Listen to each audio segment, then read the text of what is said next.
هاي، عاملين ايه؟ اهلا بيكم في حلقه جديده من جلوينج اب. انا حبيبه ندى، والنهارده هنتكلم عن موضوع مهم قوي قوي، وهو ازاي تفرض احترامك على اللي حواليك. اول حاجه عايزه اقولها وهي ان الاحترام مش مطلوب، الاحترام مفروض. احنا مش بنطلب من الناس تحترمنا، لا احنا بنفرض احترامنا على الناس. ليه الناس ممكن ما تحترمش حد مع ان الشخص ده ممكن يكون محترم؟ يعني السؤال الغريب ده هو ان كونك محترم اصلا مش الحاجه اللي تخليهم يحترموك. في حاجات بتخلي الناس بشكل لا واعي ما يحترموش الشخص، او انهم يتعدوا حدودهم معاه بشكل او باخر. يعني الحاجات دي زي الطيبه الزياده، فالشخص الطيب زياده مع الناس اللي هو مش بيرفض طلب، اي حاجه بيقولوها بيوافق عليها سواء راي او فكره او طلب. مش كل الناس ينفع معاها كده، في ناس بتعتبر ده ضعف شخصيه مش طيبه. لازم نحدد ليميت الطيبه ده هيوصل لحد ايه ومع مين. تاني حاجه بقى وهي ان مفيش حدود للشخص. الشخص اللي ما يحطش حدود للناس ما ينفعش يتخطوها، بيخسر احترامهم. لما يسيب اي حد يتكلم في اي حاجه شخصيه او حاجه بتضايقه او اي حاجه كده، سايبها سداح مداح كده من غير ما يوقف اللي قدامه ويحط حدود للكلام، ده بيخسر احترام الناس مع الوقت. بعد كده بقى لغه الجسد. وانت واقف وسط الناس وليكن شله جديده بتتعرف عليها، واقف محني، صوتك واطي، بتتأتأ في الكلام، كل ده بيوصل احساس انك مش واثق في نفسك، وبيدي اللي حواليك الجرأه تعدي الحدود اكتر. بيديله اريحيه غريبه كده في الكلام من اول مره، وده مش دايما مطلوب مع ناس جديده انت لسه بتعرفهم. بعد كده بقى، ودي حاجه مهمه قوي، وهي كتر التبرير. كتر التبرير للاسف مع الوقت بيخلي الناس تحسك اقل. انا بحس ان كتر التبرير بيزيد التهمه، مش بيشيل من عليك تهمه ابدا. طول ما انت عمال تشرح لده وتفسر لده كل حاجه عشان خايف تتفهم غلط، تبرر نفسك كتير، ده بيدي احساس انك اقل. وللاسف انا شخصيا وقعت في الغلط ده قبل كده. ما كنتش بحب اتفهم غلط خالص، بفضل افهم اللي قدامي وابرر بقى ووجع دماغ من ده. فيا جماعه، اللي عايز يفهم غلط يفهم عادي. انا حياتي مش متوقفه على طريقه تفكير بني ادم يعني. فالتبرير الكتير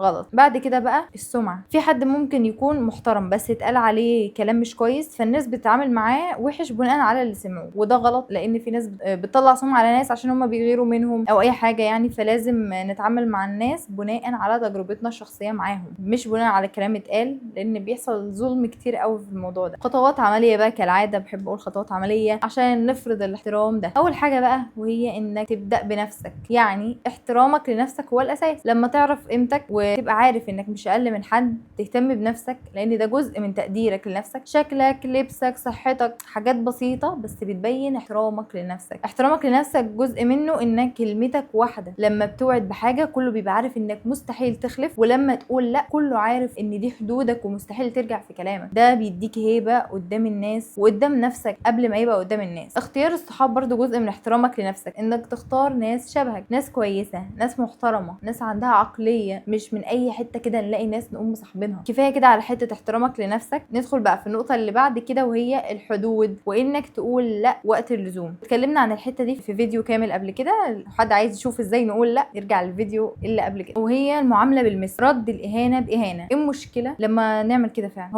هو اللي ما احترمش نفسه وقرر يهينك، هو ما عملش حساب يعني انك هترد له ده. انت بتحترم غيرك، بس لما غيرك يحترم نفسه الاول. ما تسمحش بالاهانه مهما كان. واللي هيقول لك ما تردش على حد قلل منك او شتمك، مش كل الناس ينفع معاها كده يا جماعه خالص. في ناس هتفتكرك ضعيف ومش قادر ترد، فدول اكيد يستاهلوا يترد عليهم. وحتى في الدين، خلينا نتكلم من الناحيه الدينيه عشان اثبت الفكره، لان عارفه ان في ناس ممكن ما تتفقش في الحته دي. ربنا قال وجزاء سيئه سيئه مثلها. ربنا قال وجزاء سيئه سيئه مثلها. فكده رد الاساءه باساءه عادي طالما ده اللي هيريحك. بس لازم نكمل الايه برضو، يعني عشان انا عملت الايه ولا عليا. برضو ربنا قال بقيه الايه دي فمن عفا واصلح فاجره على الله. يعني انت مفيش مشكله لما ترد الاساءه باساءه لو ده اللي هيريحك، بس فمن عفا واصلح ده اكيد هياخد اجر على ده. لو هتقدر ما تردش الاساءه باساءه اكيد براحتك، لو هتبقى مرتاح نفسيا من جوه مش متضايق. انما لو ده هيضايقك لا، رد اساءه باساءه عادي جدا. لان ديننا ما بيحبش الظلم، ومش دين ضعف عشان يفرض علينا اننا نتهان ونسكت. النقطه اللي بعد كده بقى مكمله اللي قبلها، وهي الانسحاب وقت اللزوم. يعني مش كل موقف يستاهل ترد عليه، ومش كل حد يستاهل ترد عليه. ده بقى اللي هو نرد السئة بسئة مع مين، انتوا فاهمين؟ فمش كل حد ينفع تتخانق معاه. لو انت عارف ان اللي قدامك ده قليل الادب قوي وغلط فيك، امشي وسيبه. ما تسيبش النقاش مع شخص زي ده يطول اصلا اكتر من كده، عشان لو طول هيقول لك كلام هيقل منك،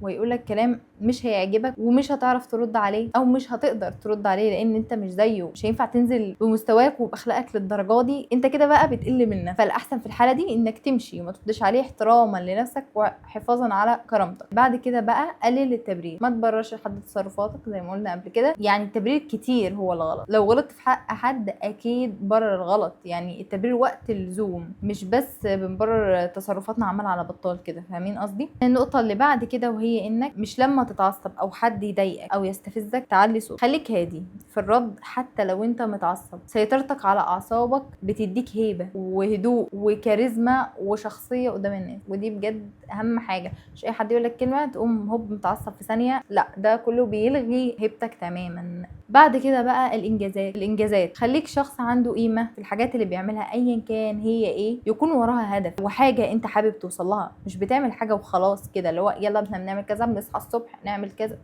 لا، خلي كل حاجه وراها هدف، وراها حاجه انت بتسعى توصل لها. طبقوا النقط دي بجد واضمن لكم تلاقوا نتيجه اللي تحبوها قوي. انا شخصيا عندي مواقف يا جماعه مع الموضوع ده حسيت فيه ان انا فعلا الحمد لله اكيد فرضت احترامي غصب عن عين اللي قدامي. هحكي موقف بقى ياكد على كلامي. قبل كده انا كنت بروح مكان، بص انا مش عايزه ادخل في تفاصيل، فهنقول درس، وكان هناك مدرس برضو بيعامل الناس هناك بطريقه يعني لا تقبل، بطريقه يعني لا يقبل بها حيوان بجد، طرد وضرب وقله ادب، بيتعدى حدود في الكلام لدرجه يعني لو اهل كلموه، لو اهل طفل مثلا كلموه بيهين الاهل عادي، ولو حد اتاخر وما ساعدهوش في الدرس ده تبقى ليلته سودة من كبير للصغير. هو بصوا يا جماعه درس متعدد الاعمار كده، يعني مش عايزه ادخل في تفاصيل.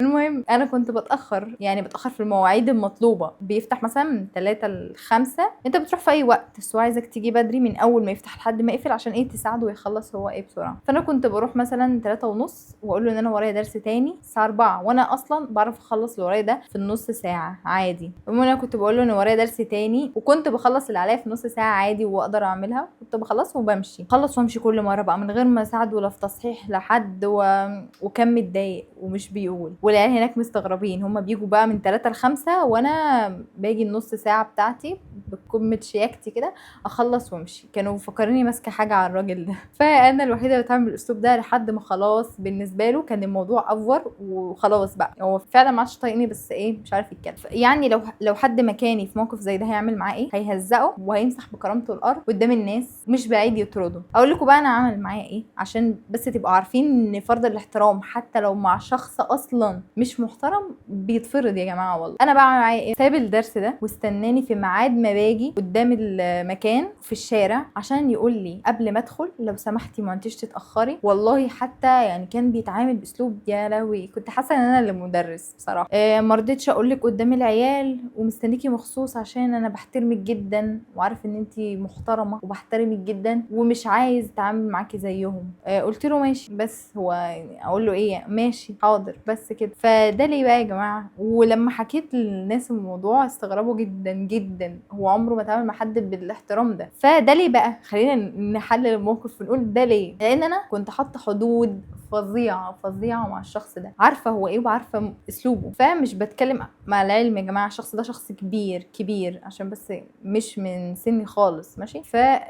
حدود فظيعه، مش بتكلم معاه الا في الحاجه المهمه، المحتوى من الاخر اللي انا جايه عشانه. حتى ما ببتسمش وانا بتكلم، دايما مصدره وش واحد انا ما بغيرهوش، ما بقبلش بكلام خارج المحتوى اللي انا جايه عشانه. بقيه الناس كانت بتقبل كلام سمحوا له يتكلم براحته، انا عارفه قيمتي كويس جدا. عشان كده كان مستحيل بالنسبه لي اخليه يتكلم معايا باي طريقه ما تليقش بيا نهائي، او ان هو يبدا يتكلم معايا اصلا زي ما بيتكلم معاهم. ما هو واحده هيتجرأ عليا يا جماعه. انت تعرف الشخص وتعلم عليه كده، ده احنا بنتعامل معاه ازاي. وبس كده، دي كانت حلقتنا النهارده من جلوينج اب. يا رب يا رب يا رب تكونوا استفدتوا منها حاجه حتى لو بسيطه. لو حابين نتكلم عن حاجه قولوا لي، ولو حد عنده اضافه يا ريت يقول، خلينا نستفيد من بعض. وبس كده، سلام.